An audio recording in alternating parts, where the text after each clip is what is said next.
Welcome to a new poem, The Patriot by Robert Browning. Let us proceed to the text. Let us first know about the poem. The Patriot is a dramatic monologue written by the renowned English poet and playwright Robert Browning. He is well known for his dramatic monologues and is widely celebrated as one of the foremost poets of the Victorian era. In this poem, Browning talks about politics, patriotism, religious faith, and the harsh realities of the leaders who are true to their sense of patriotism. It speaks about the sacrifice of such leaders who are misunderstood by the people. The speaker of the poem is a patriot. The poem is a monologue of this patriot speaker who narrates his tale to us as he has been taken to the scaffold to be executed publicly for his misdeeds. He tells us of his situation, how he was once well loved by everyone, and how he is now despised by the same people. The patriot is innocent of having done any misdeeds, and it is only about the misunderstanding of the people that he is being put to death. His death sentence is for the wrong reason. And although he has tried to persuade the people to listen to him, it has done him no good.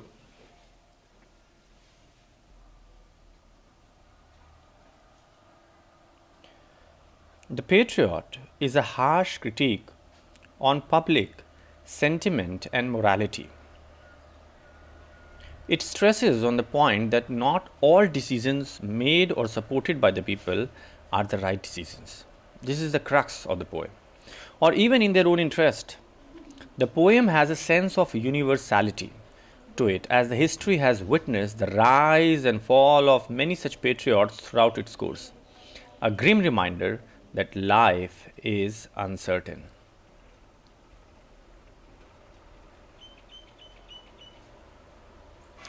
Let us go to the stanza-wise explanation of the poem. I will recite stanza 1 first, and then we'll give the explanation of the same. It was roses and roses all the way, with myrtle mixed in my path like mad.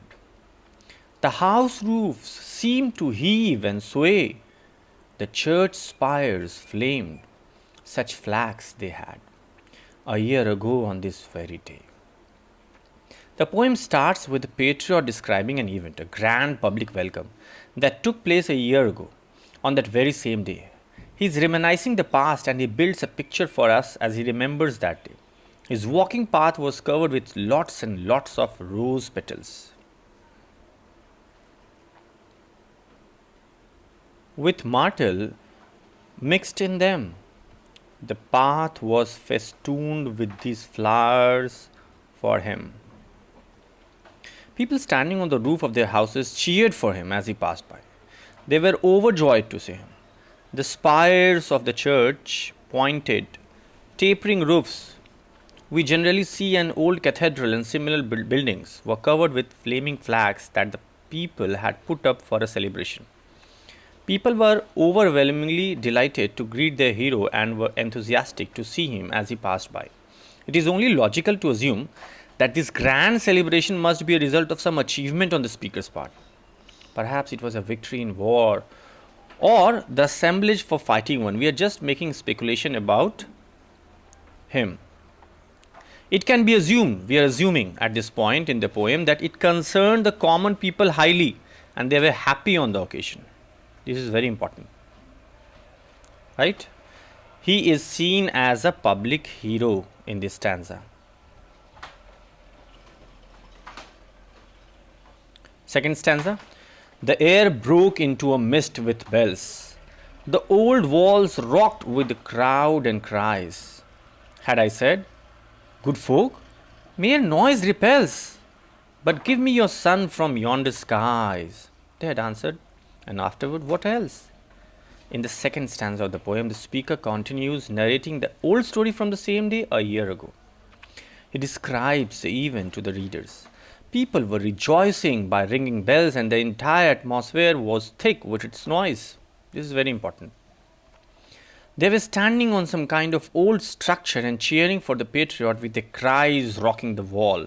Such was the level of their excitement.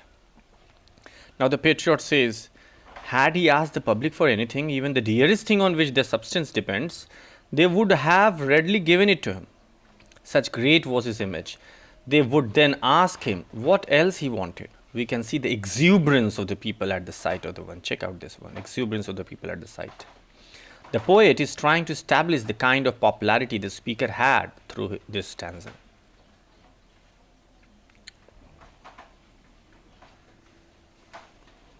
Alack, it was I who leaped at the sun, to give it my loving friends to keep.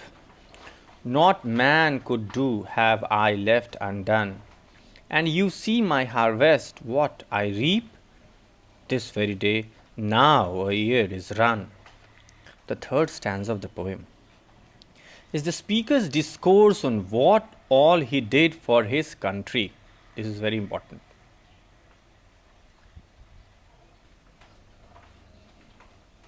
On what all he did for his country. It begins with the poet giving a subtle reference to the old Greek mythological tale of Icse and Daedalus. This is very important, you should understand this. Icse was the son of the great inventor Daedalus, and the story revolves around the escape of these two men from a high tower where they were held prisoner by making wings out of bird feathers. And wax, Icse, taken aback with the ability of flight, flies too close to the sun, which causes the wax in his wings melt and his eventual fall, which kills him. Just like Icse, the speaker admits that he too was overly ambitious and leaped at the sun. Leaped at the sun. Giving the sun his loving friends to keep may suggest that his action somehow caused the death of his close friends.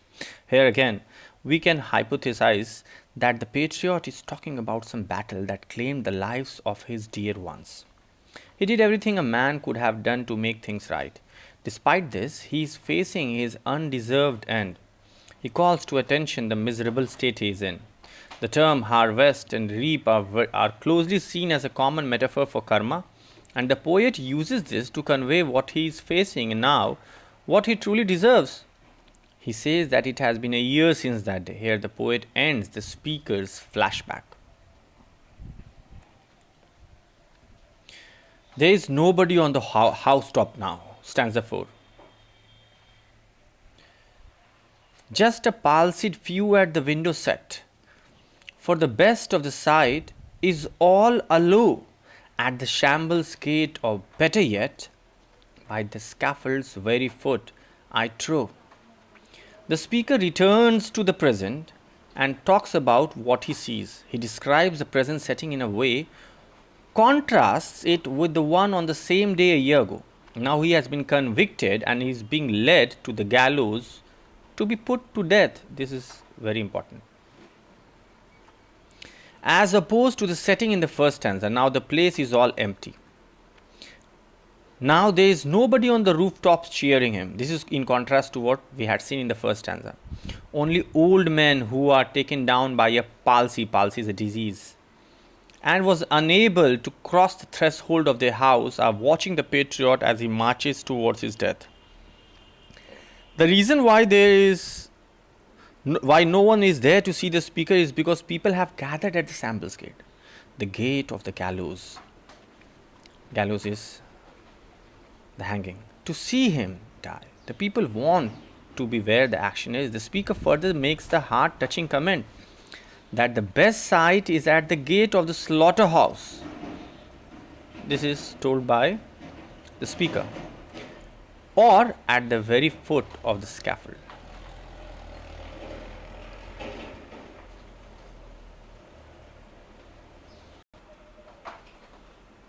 I go in the rain, stanza 5, and more than needs, a rope cuts my wrist behind, and I think by the feel of my forehead bleeds, for they fling whoever has a mind, stones at me for my years' misdeeds. The fifth stanza is the continuation of the previous one, and further describes the speaker's humiliation at the hands of people. This is very important. Speaker's humiliation at the hands of the people. The poet starts with filling up the setting even more. It is raining as the speaker is walking towards the scaffold. His hands are tied behind by a tight rope, so that it cuts his wrists. He has now arrived closer to the shambles gate, where all the people are gathered. The patriot is in his own mind, knowing the steadfast certainty of death ahead of him. As he is walking, he thinks he is bleeding from his forehead. He can only feel the trickling of blood. People throwing stones at him are causing the injuries. So stones have replaced the petals of roses. He says that the people who are throwing stones are the ones who have an active mind, unaware of his misdeeds. The speaker does not seem to be angry with these people for throwing stones at him. It suggests that despite the treatment he is receiving, he does not blame the people. He knows that they have misunderstood him. Stanza 6. Thus I entered, and thus I go. In triumphs, people have dropped down dead. Check out the alliteration. Paid by the world, what dost thou owe? Me? God might question. Now instead, it's God shall repay. I am safer so. The last and the concluding stanza of the poem reflects on the patriot's death.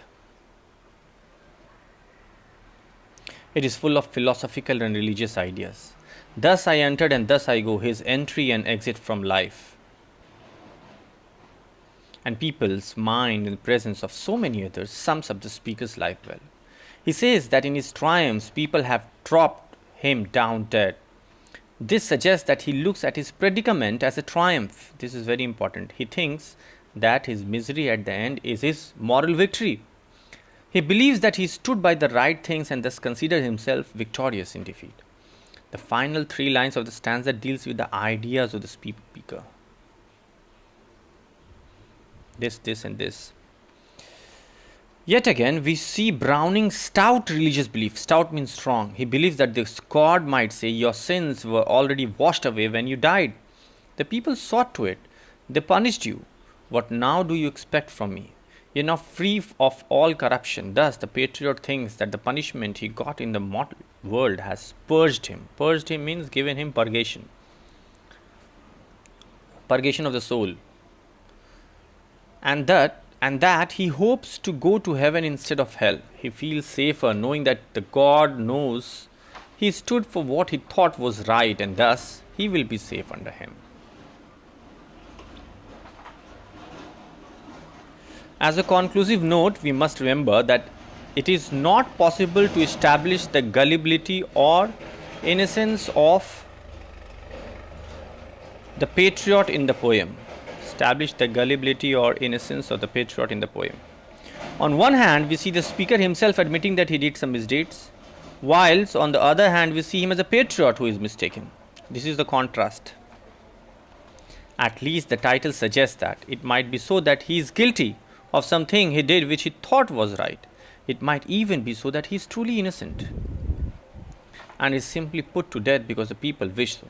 However, the poem ends on a note of optimism with Browning's own philosophy.